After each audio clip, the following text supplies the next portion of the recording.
Hello everyone. So, if you've been looking at the lore recently, you've probably seen that things on Earth, they aren't the greatest. Ever since 3 died, the Earth has been transforming. The Andes turned to copper, it's been raining red phosphorus, like literally raining blood.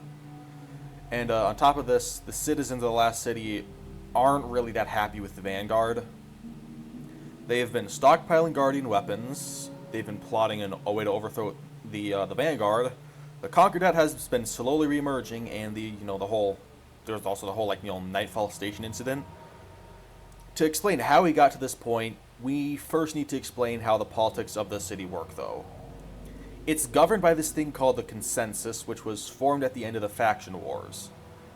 The way it worked is that it's comprised of the city's factions as well as the Vanguard. There would be one representative for each faction as well as one representative for each Vanguard order. The head of the Consensus was the speaker, but after his death, Zavala became the head while they searched for a new speaker. And that is how it should work. Now for how we got here, starting with the Season of the Splicer and the Endless Night. If you don't remember what happened, basically the Vexmine Coria created a simulation that enveloped the city in a, endless night. To combat this, Ikora instructed us to seek out Mithrax, the last of the Sacred Splicers.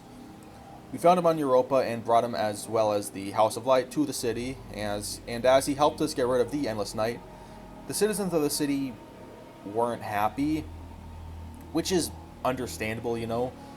They were forced to live with the species that they feared and believed to be their enemies and had fought pretty much for the entirety of the city's life, and yet the Vanguard wanted them just be fine with it, basically just hit them with a trust me bro, they didn't really, as far as I know, they never really gave any actual proof as to why the House of Light wouldn't just betray them and try to kill them all. The unrest in the city keeps growing as we work towards stopping the Endless Night, and we end up killing Coria, but despite the Vanguard's efforts to calm the citizens, it culminates in Lakshmi opening a Vex portal in the Elixni Corridor in an attempt to expel the Elixni from the last city, as well as overthrow the Vanguard with the assistance of New Monarchy in Dead Orbit. She fails, and as a result, the remaining factions flee the last city, leave the Consensus in its current state where the Vanguard is really the only governing body, basically leaving the city in a dictatorship. So, with our starting point established, I want to talk about how I'm going to do this. I'm trying out a new format where I go over the stuff in chronological order and then put it on a timeline. Let me know in the comments if you like it or not. Anyways, on to our first piece of lore, the All-Star Vector from Lightfall.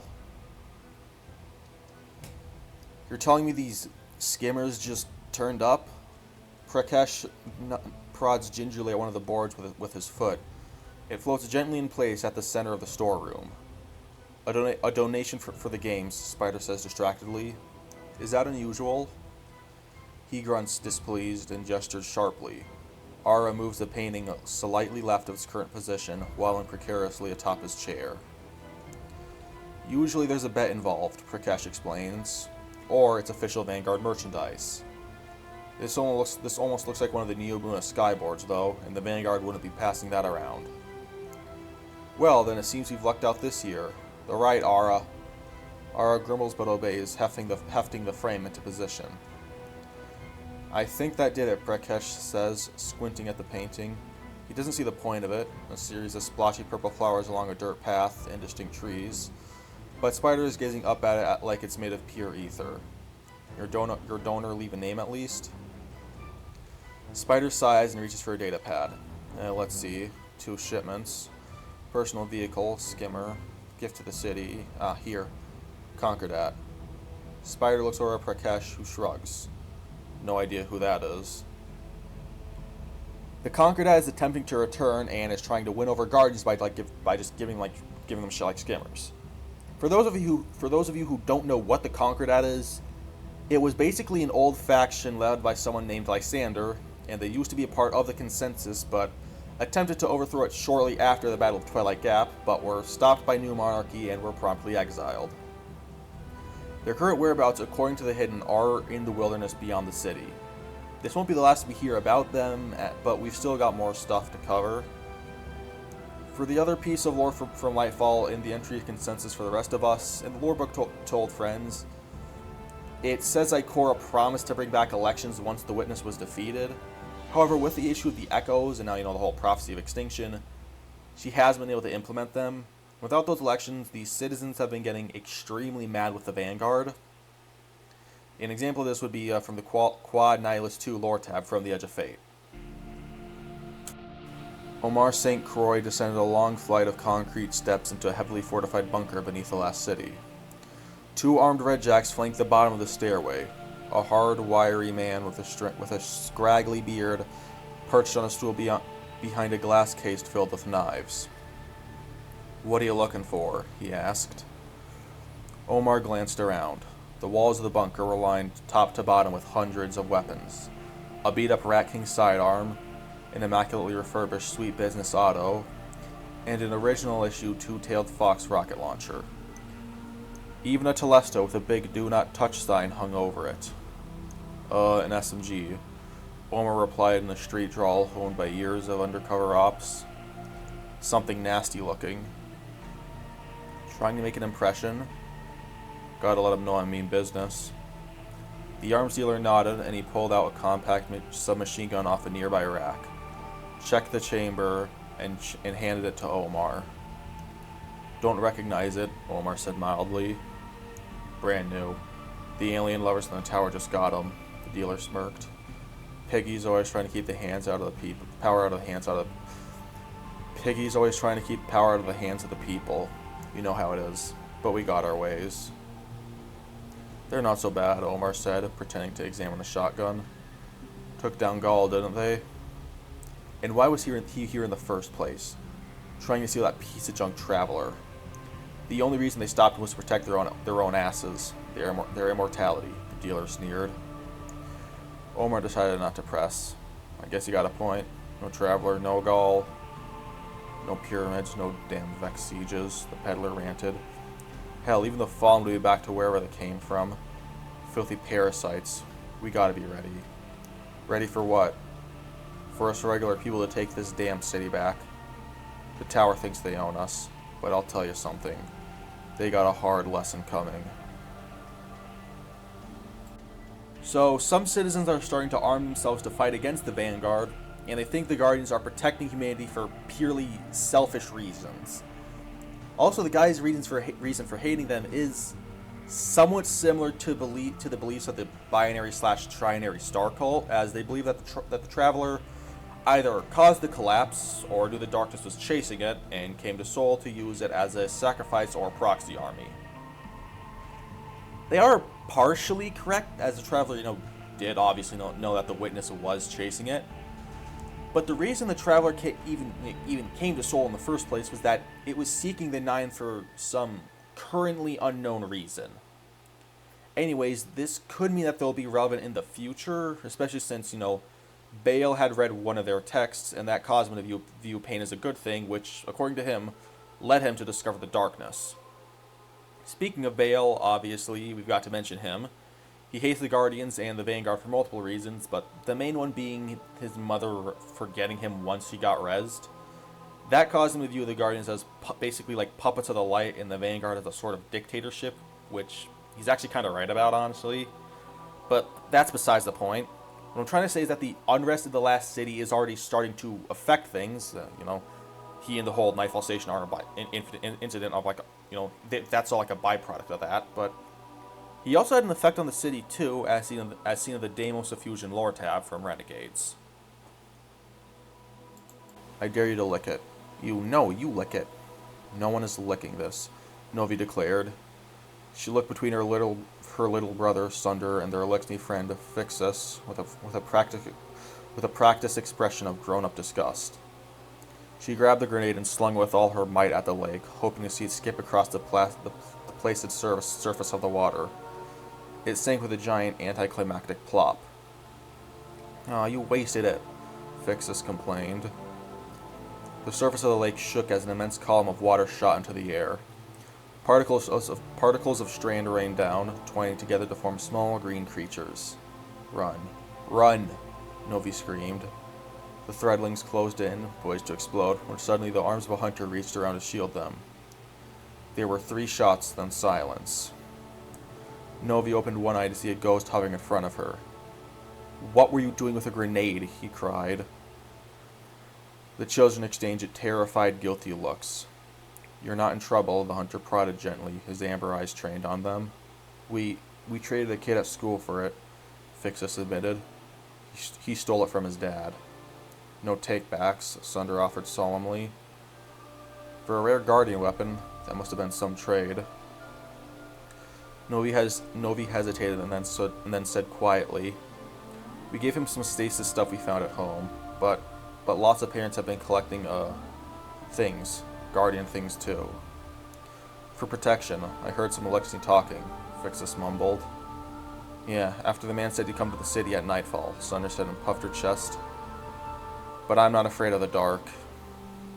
Not with nightfall, whatever that is," Novi corrected, the apprehension clear in her voice. The guardian's ghost stepped back. "This seems to confirm the rumors," the ghost whispered. "People are arming themselves." "Alert Zavala," the hunter replied grimly. The citizens' faith in the Vanguard's ability to protect them is waning as they are now stockpiling guardian weapons. This isn't the last piece of lore, though. The next piece comes from hostile territory. Rakesh tossed his half-eaten batadactyl wing to a scraggly war beast lounging at the base of the tower. "Vanguard ought to do something about those strays," groused Tolnik, his ex-Corsair bodyguard. "They get big enough, it'll be our bones they're chewing." Rakesh shrugged. "Vanguard don't give a hot damn about what goes on down here. Besides, that's what I hire you for. Speaking of, look lively." A trio of hunters in all black approached, their capes flapping like a murder of blackbirds. Tolnik casually rested his hand on his Fatebringer. The lead Threadrunner swaggered up to Prakesh. "We want to bet on hunters to win the games." "You got the glim for a killer?" Prakesh sucked at the battle meat stuck between his teeth. The super black look ain't exactly screaming, "High roller." "We got something even better." The hunter pulled aside his cape to reveal a Praxic blade slung from his hip. Prakesh let out a low whistle. Praxics know you're stealing their scraps?" "Why? You scared?" The hunter sneered. "They're not going to be around long enough to find out." He looked up at the tower with contempt. "Neither is the Vanguard." "Oh yeah?" Prakesh said mildly. "I don't really deal in religious paraphernalia. Pawn it off and come back with some real glim. Then we'll see about your bet." The hunter stalked away begrudgingly. "You might want to think about whose side you're on," the Threadrunner called over his shoulder. "Don't want to be under this tower when it falls, do ya?" The Concordates already won over some Guardians, and it seems their goal of overthrowing the last... Can my this fucking work? And it seems that their goal of overthrowing the last city's government hasn't changed. Things at this point are reaching a boiling point. We have citizens stockpiling Guardian weapons and arming themselves for war against the Vanguard. The Concordat has returned, and it's turning Guardians against the Vanguard. And we also have potentially the rise of a cult that hates the Traveler. A civil war in the last city is basically inevitable at this point. Now, I wanted to answer why the people are like this. Yeah, there is the whole absence of the consensus, the House of Light's presence, and all that, but I feel like there's something more to this. That I'm missing something. That, like, there's a piece missing. After all, it feels like everything was just kind of fine before the Edge of Fate, but, regarding the citizens and all that, but once Edge of Fate released, we suddenly have citizens wanting to overthrow the Vanguard. That doesn't really feel natural. But I might have an explanation for this. The last time things got this bad was, again, Season of the Splicer. But I left something out. The reason why things had gotten so bad so quickly was that the citizens were under the influence of Savathun's song. That allowed Savathun to influence them. It's basically... Which is why things escalate so quickly. Basically, once you hear it, you can't unhear it, meaning pretty much every citizen is able to be influenced by her. And that is what I think is currently happening. I think that she is using the song again to manipulate and influence the people into overthrowing the Vanguard. What her goal would be with this, I'm not exactly sure. It might be that since the Vanguard would be destabilized and distracted with the Civil War, she could use that opportunity to attack the last city or the Vanguard in revenge for what we did to Oryx's Echo. That's about the best conclusion I could come to, but that seems way too simple for her. Since this is the Fate Saga and everything is revolving around the Nine, she could also use this as like a distraction while she does something related to the fourth dimension. You know, since she does have like access to it. It's too early to say for sure though. By the way, Bungie hasn't forgotten about the whole like, song thing, since in Kel's Fall, if you play it on the score again, Savathun will like play like laugh track will play from Savathun. By the way, if you don't know what the song even sounds like, this is what it sounds like.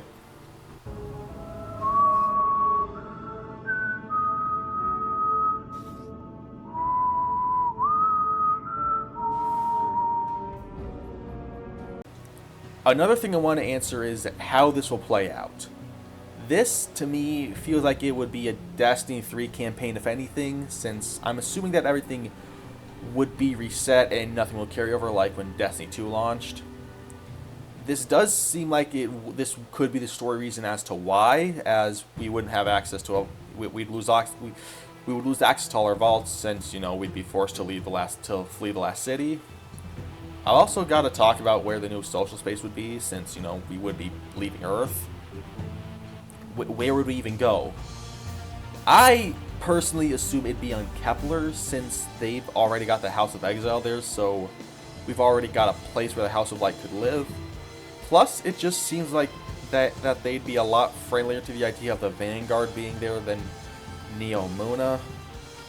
Since I'm not really sure if we've ever gotten any lore about the Neomunans ever actually liking Guardians outside the 3 we interact with during Lightfall.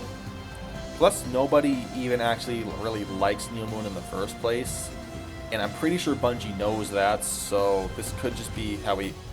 So yeah, I doubt Bungie would force us to go to Neomun if players don't really even like that place in the first place. This could also be how we get hostile Guardians in PvE too, if Bungie does do that. It would be interesting to see how it would play out. If we, do we crush their ghosts like we do for the Hive Guardians, or do we do something different to stop them from respawning? Maybe we use something like the Praxic use, because I'm pretty sure they use Arc Light to stun the ghost or something.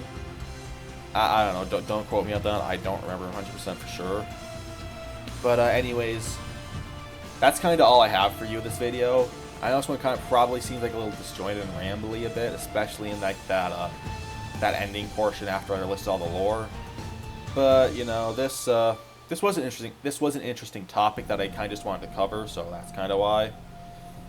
Anyways, if you liked it, I'd appreciate if you would subscribe, comment, all that stuff, since it helps me in the algorithm. If you have any ideas for any theories related to Marathon or Destiny that you'd want me to make into a video, let me know in the comments. And with that, I will see you later.